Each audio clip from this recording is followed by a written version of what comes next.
बोले फिर भी तो जान अनजान में जो भी हो, लेकिन अच्छा कर्म तो किया है ना, तो बोले उसका फल तो इनको मिलना चाहिए। तो बोले महाराज अब आप जैसा कहें।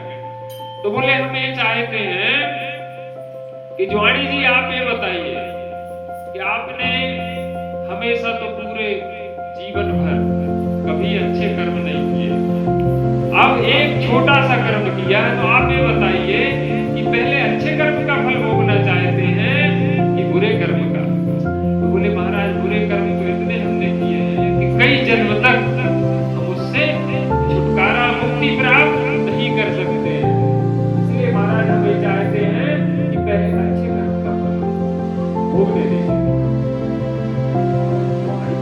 क्या दिमाग लगाए कि साला जान अनजान में हमने जानबूझ के तो किया नहीं अच्छा कर्म, लेकिन इसका भी हमको फल मिल रहा है, तो क्यों ना पहले अच्छे राधा रमन राधा रमन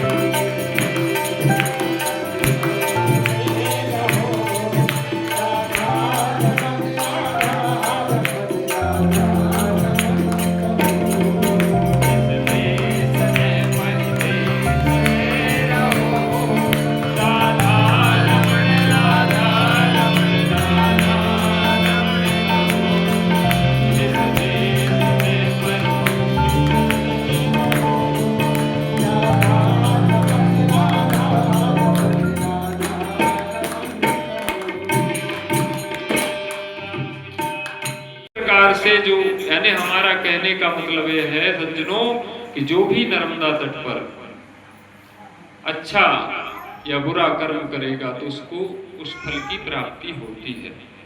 और एक प्रसंग और आता है जो आपको हम बता रहे हैं कि बहुत पहले की बात है, एक ज्वाणी जी थे, वो हमेशा गलत कामों में लगा रहते थे, हमेशा अच्छे काम उन्होंने अपने जीवन में कभी नहीं किए।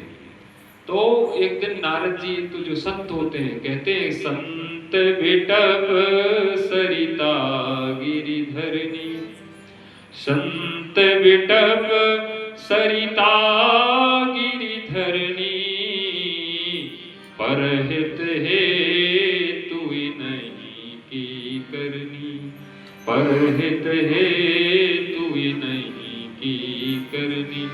तो संत परहित में अपना जीवन लगा देते हैं, परोपकार में।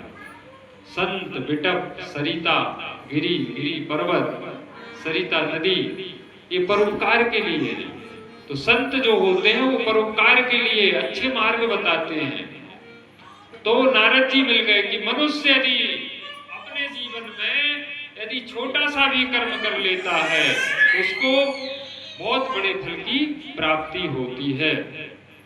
तो ऐसे करके उन्होंने ज्वाणी जी से कहा, तो ज्वाणी जी ने सुन तो ली, लेकिन उस बात का उन्होंने अनुसरण नहीं किया, वो फिर भी बुरे कर्मों में लगे रहे, हमेशा बुरे काम करना, लूट खसोट गंदे कामों में लगे रहना।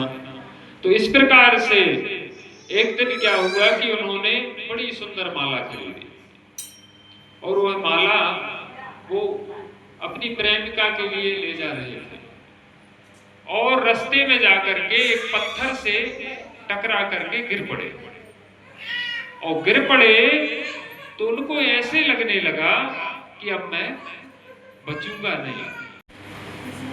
तो उन्होंने तुरंत ही ब्राह्मणों को बुलाया और इंद्र की सिंहासन पर तुलसी पत्र डाल दिया, नंद नंदन वन ऐरापत हाथी सबका दान कर दिया। और फिर इसके बाद में 2 क्षण जब उनके पूर्ण हुए तो इंद्र महाराज पहुंचे, यमराज जी से बोले महाराज आप तो बोल रहे 2 क्षण के लिए उसको हमने बैठाया है, वो तो 2 क्षण में सब हमारा बंटाधार कर दिया है, बोले वो तो सब दान कर दिया, अब हम कहां जाएं। तो यमराज थोड़ा गुस्सा हुए, बोले भाई तुमको 2 क्षण के लिए हमने इंद्र का पद दिया था, लेकिन तुमने ये क्या किया? बोले महाराज जो हमको अच्छा लगा वो हमने किया, अब आपको जो अच्छा लगे वो आप करो। तो फिर उनका खाता खोला गया। बोले भाई जुआड़ी जी का खाता देखो कि इन्होंने क्या अच्छा किया क्या बुरा। बोले महाराज अब इनके खाते में तो कहीं बुरे कर्म दिखाई नहीं रहे हैं, अब तो इतना भयानक ब्याज बढ़ गया है कि इन्हीं को हमको और कुछ देना पड़ेगा। इनके खाते में कहीं पे भी कोई बुरे कर्म नहीं, सभी बुरे कर्मों का क्षय हो गया। तो इस प्रकार से फिर उन्होंने उसको डांटा फटकारा। बोले भाई तुमने गलत किया, हमने तो 2 क्षण के लिए तुमको इंद्र का पद दिए थे, लेकिन तुमने तो सब दान कर दिया। बोले महाराज जो हमको उचित लगा वो हमने कर दिया, अब आपको जो उचित लगे वो आप करिए। तो वही जुआड़ी जी दूसरे जन्म में राजा बलि हुए। तो इसका मतलब ये है कि जो भी मनुष्य यदि अपने जीवन में अच्छे कर्म करता है तो वहां पे तो हमारा आपका सबका खाता है। भाई यहाँ के लोगों से हम छुपा लेंगे, अच्छे बुरे कर्मों में आपसे